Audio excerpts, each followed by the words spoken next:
एक थे राजा संतदेव।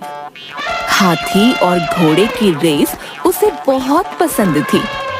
सब जानते हैं कि घोड़े और हाथी की दौड़ में घोड़ा ही जीतेगा। फिर भी राजा केवल अपने मनोरंजन के लिए यह प्रतियोगिता रखता।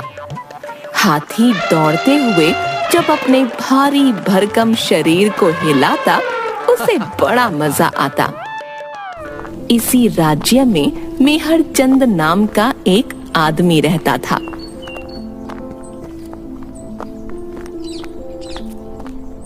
सेठ जी, मुझे अपनी बहन के विवाह के लिए कुछ रुपए चाहिए। 3% ब्याज दे पाओगे? जी, मैं आपके रुपए सूद सहित शीघ्र ही लौटा दूंगा। इसे रुपए दे दो। धन्यवाद सेठ जी। मेहरचंद के जाने के बाद सेठ जी, क्या ये बेचारा रुपए लौटा पाएगा? नहीं दे पाया तो और अच्छा, ये बहुत काम की चीज है। मेहरचंद बहन की शादी धूमधाम से करता है।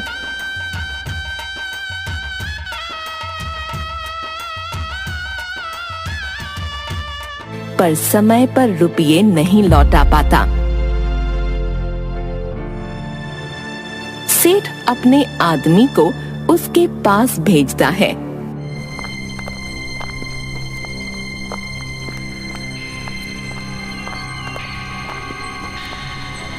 तुमने अब तक सेठ जी के रुपए वापस क्यों नहीं किए? क्या करूं, कोई काम ही नहीं मिल रहा। काम मिलते ही मैं रुपए लौटा दूंगा। जब पैसे वापस देने की हैसियत नहीं थी तो लिए क्यों थे? हमें नहीं पता, कुछ भी करके शीघ्र ही सेठ जी के रुपए लौटा दो, वरना अच्छा नहीं होगा। एक मैदान में राजा मंत्रियों और सेवकों के साथ। किसी भी मनुष्य के लिए तारा को हराना असंभव है। तारा सफेद रंग का ऊंचे डील डॉल वाला एक सेहतमंद घोड़ा था। वह हवा की गति से दौड़ता था। जब वह दौड़ने लगा तो देखने वालों को केवल उसके पैरों की आवाज सुनाई दी और उड़ती हुई मिट्टी दिखाई दी। राज्य में ये घोषणा करवा दो, जो भी तारा को दौड़ प्रतियोगिता में हराएगा उसे मुंह मांगा इनाम मिलेगा। सुनो सुनो प्रजावासियों, सुनो, जो भी आदमी हमारे राज्य के सबसे तेज दौड़ने वाले घोड़े तारा को 1 महीने बाद होने वाली दौड़ प्रतियोगिता में हराएगा, उसे महाराज सतदेव की ओर से मुंह मांगा इनाम और बहुत से मवेशी भेंट में मिलेंगे। सुनो सुनो सुनो। यदि मैं किसी तरह तारा को हरा दूं तो सारा कर्ज उतर सकता है, पर तारा को दौड़ में हराना बहुत कठिन है। चाहे कुछ भी हो, मैं दौड़ में भाग जरूर लूंगा। अगले दिन से मेहरचंद ने दौड़ने का अभ्यास शुरू कर दिया। वह दिन में कई किलोमीटर तेज गति से दौड़ने की कोशिश करता। आने जाने वाले लोग उसका मजाक उड़ाते। ये जितना भी तेज दौड़ ले, पर तारा को नहीं हरा पाएगा। हाँ, यूं ही अपना समय बर्बाद कर रहा है। 1 महीने बाद पूरा मैदान दर्शकों से भरा हुआ। राजा एक ऊंचे आसन पर रानी सहित बैठा था। उसके दाएं और बाएं मंत्री बैठे हुए थे। अब सब लोग शांत हो जाओ, प्रतियोगिता आरंभ हो रही है। सबसे पहले काले घोड़े और हाथी के बच्चे की रेस होती है। बच्चे को डुग डुग करते भागते देखकर राजा के साथ दर्शक भी खूब हंसे। फिर बारी आई तारा और मेहरचंद की। दोनों सीमा पर खड़े हैं। देखना, तारा ही जीतेगा। हाँ। घंटा बजते ही दोनों तेज गति से बराबर दौड़ने लगे। बीच में मेहरचंद थोड़ा धीमा हुआ तो तारा आगे निकल गया। आखिरी पलों में मेहर चंद ने जान लगा दी। वह हवा से बातें करता हुआ तारा से कुछ कदम आगे सीमा पार कर गया। मैदान में एक आदमी तारा और मेहर चंद के बीच खड़ा होकर मेहर चंद का हाथ ऊपर करके, आज की प्रतियोगिता का विजेता मेहर चंद है। अगले दिन राज्यसभा में महाराज की जय हो। राजा यहाँ वहाँ देखता है। महाराज दरबान। बोलो। महाराज मेहर चंद आया है। कितनी बार कहा है तेज बोला करो, हमें ऊंचा सुनाई देता है। महाराज मेहर चंद आया है, बुलाओ उसे। महाराज की जय हो। कहो मेहर चंद, कैसे आना हुआ? जी वो मैं जानता था तुम अवश्य आओगे। सब लोग महाराज की ओर देखते हैं। मैंने ही तुम्हें इनाम देने के लिए मना किया है। क्यों महाराज, ये तो विजेता घोषित हुआ है। कैसा विजेता? कुछ समझ नहीं आया महाराज। हम इसे विजेता नहीं मानते। यदि ये अपनी मेहनत से प्रतियोगिता जीतता तो इनाम अवश्य मिलता। गुप्तचरों ने सब पता किया है। प्रतियोगिता से पहले तुमने ऐसे अन्न का सेवन करना शुरू कर दिया था जिनसे खूब ऊर्जा और ताकत मिलती है। ये बात सही है ना? जी महाराज। तो इसमें तुम्हारी मेहनत और योग्यता कहाँ है? ये कमाल तो हमारे राज्य के अन्न का है, यहाँ की मिट्टी का है। तुम इनाम के हकदार नहीं हो, जाओ यहां से। मेहर चंद रोते हुए सिर झुकाकर वहां से चला जाता है। मंत्री रसोई घर में। जैसा मैंने कहा है वैसा करो। आप जानते हैं ना महाराज का पेट थोड़ा नाजुक है। हाँ, मुझे सब पता है। फिलहाल उनका पेट नाजुक नहीं, मोटा होता जा रहा है। ऐसे ही पेट निकलता रहा तो राज्य कैसे संभालेंगे? आप कौन से पतले हैं? ए, तुम अपना पेट तो देखो।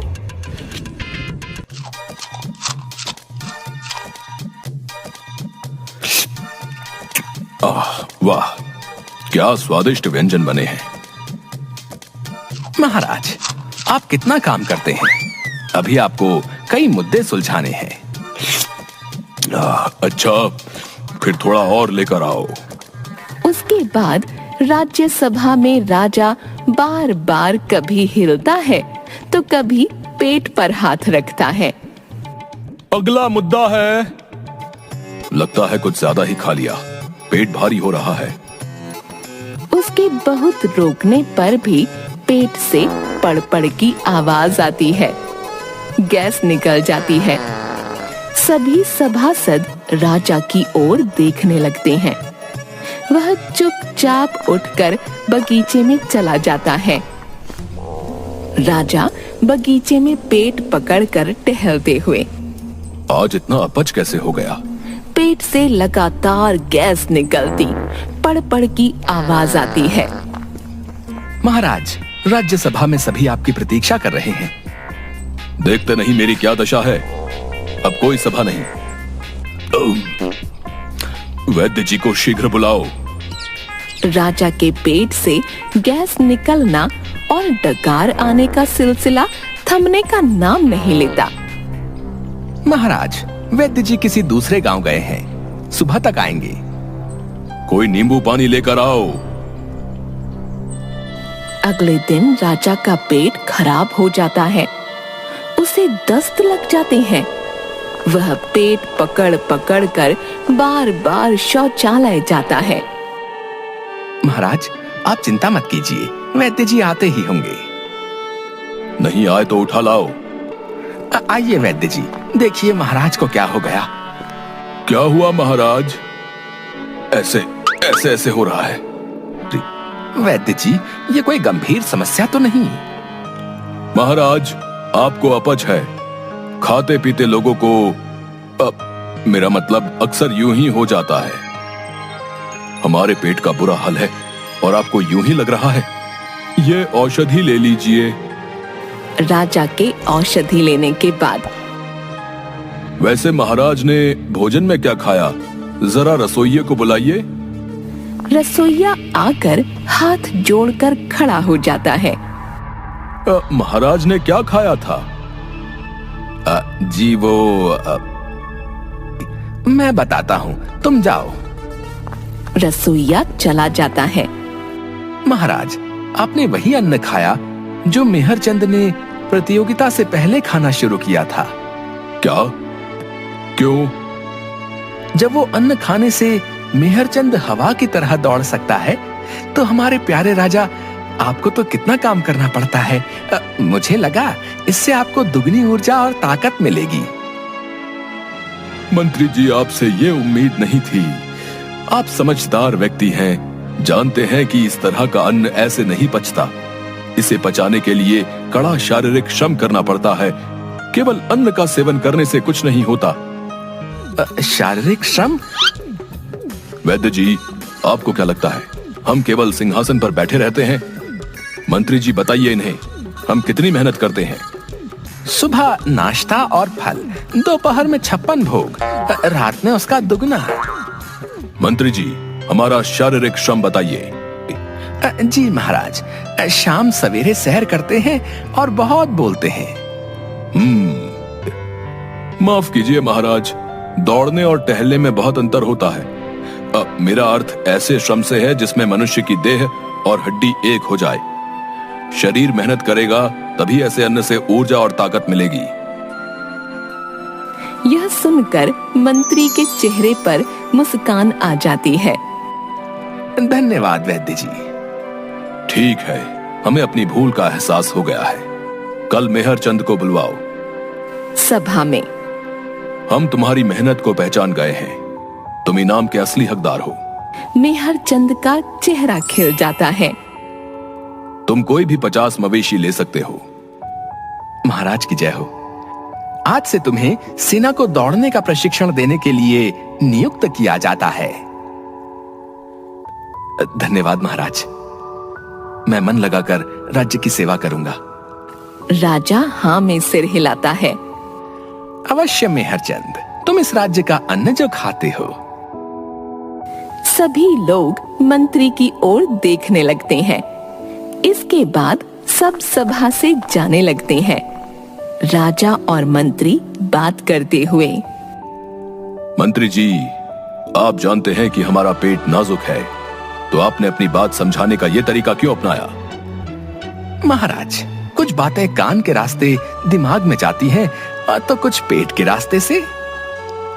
अच्छा, अगली बार अपनी बात समझाने का कोई सरल तरीका अपनाना, वरना ठीक नहीं होगा। जी महाराज।